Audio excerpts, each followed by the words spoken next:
I've been attached with the feeling of now waking up with you by my side.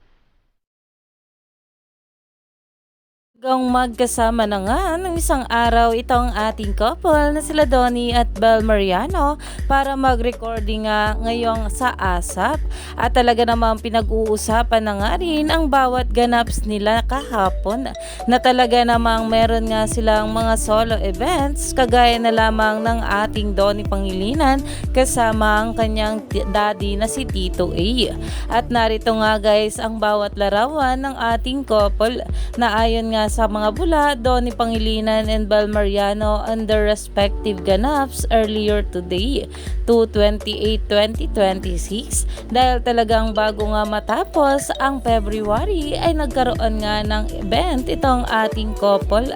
Kahit hindi nga sila magkasama dito ay talaga namang proud pa rin ang mga bula para sa ating couple dahil sobrang hardworking nga raw talaga nila. At kagaya na lamang ngayon, maraming nga raw pasabog ngayon sa ASAP, kaya naman marami pa nga talaga tayong dapat abangan sa ating couple, lalong lalo na at marami nga silang mga projects at endorsement na dapat nating abangan.